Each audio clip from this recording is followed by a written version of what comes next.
The warning for us in 1 John chapter 2 and verse 15 is quite clear. Let's turn there, and our commenters brought these out in their comments. 1 John chapter 2 and verse 15, it says, "Do not love either the world or the things in the world." Now it's of note that the scripture here differentiates between loving the world and the things in the world. Now why is it important for us to meditate on that? Well, you know from our text comment, it says that the heart is treacherous, and we may not even realize how deeply the things in the world are affecting us. Now, it's safe to say that none of us love the world. We're disgusted by the injustices in the world, the immorality, the wars, the crime, the corruption, the oppression of innocent people. We look forward to the day when Jehovah does away with these things. We do not love the world. But while we do not love the world, is it possible that we find that we may be developing a love for the things in the world? Now, when we think of this differentiation between loving the world and the things in the world, it may cause us to think of the example of the account of Lot. Now, let's turn in our Bibles to the Genesis account, and let's think about that. We're first introduced to Lot in Genesis chapter 11, and there we find Abraham, or Abram at the time, and Sarai and Lot, who is Abram's nephew, leaving Ur and going to Haran. Now, Terah, Abraham's father, later dies, and Lot faithfully follows Abram and Sarai, leaving Haran, no doubt exercising faith in Jehovah's promise that he would bless all the nations of the earth because of Abraham. And if you look at the map on the back of our Bible, you find that Lot faithfully follows Abraham and Sarai all the way down through what later would become the nation of Israel. They eventually have to go to Egypt because of a famine. They come back out.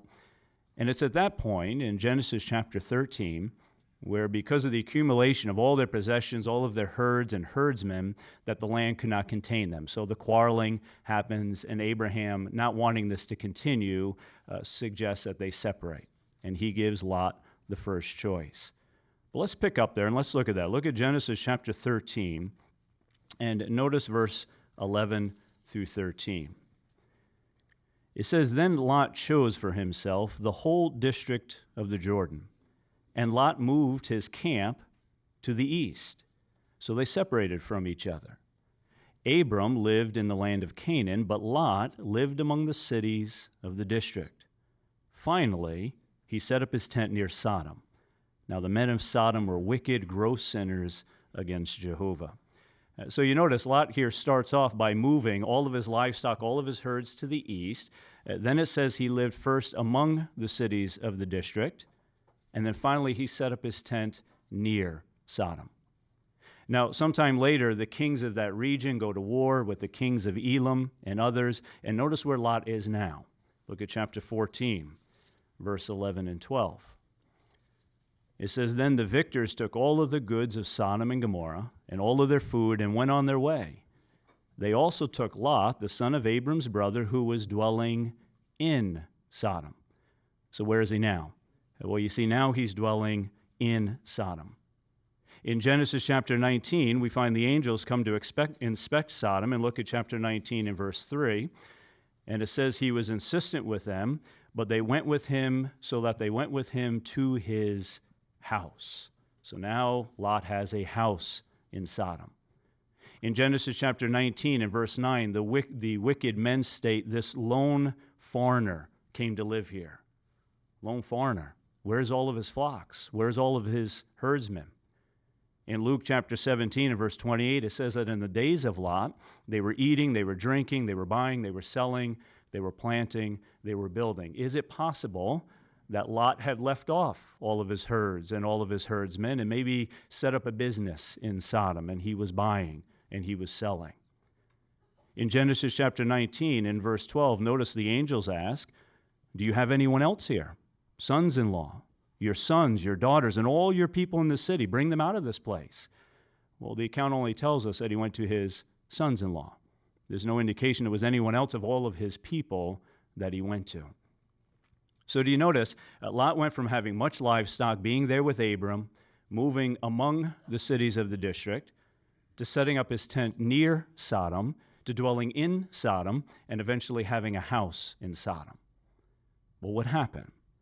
Well, we know that Lot did not become like the Sodomites. Under inspiration, the Apostle Peter in 2 Peter chapter 2 and verse 8, he calls Lot a righteous man. He says that by what he saw and heard while dwelling among them from day to day was tormenting his righteous soul by reason of their lawless deeds. Lot did not love the world. He was tormented by the world. Now, we do not have any more facts than these, and we cannot draw definite conclusions, but it causes us to ask the question, is it possible that he loved the things of the world?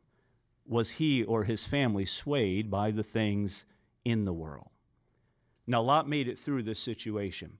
He was considered a righteous man by Jehovah. But look at all the pain that he experienced. He lost his wife. He apparently lost all of his belongings. And the last time we hear about Lot, he's living in the mountains in a cave with his 2 daughters. Now, contrast that with Abraham, who clearly kept separate from the cities of Canaan, the men of Canaan, and received many blessings from Jehovah. Well, what's the lesson for us? Well, we're not sure of the circumstances that surround Lot's choices, but the account does or can cause us to ask ourselves or cause us to look at the choices that we're making in our life. See, we definitely do not love the world. But is it possible that the decisions we're making, the choices that we're making, show that we love the things in the world? Or are we slowly moving closer and closer to the things in the world? You see, loving either the world or the things in the world can bring us much pain and sorrow. Thus, the importance of considering, as our text comment in the article brought out, what sort of person we ought to be. 1 John chapter 2 and verse 15, let's look back at that again. 1 John chapter 2 and verse 15, it says, "Do not love either the world or the things in the world. If anyone loves the world, the love of the Father is not in him." And look at the seriousness of this in verse 17. It says, "Furthermore, the world is passing away and so is its desire, but the one who does the will of God remains forever."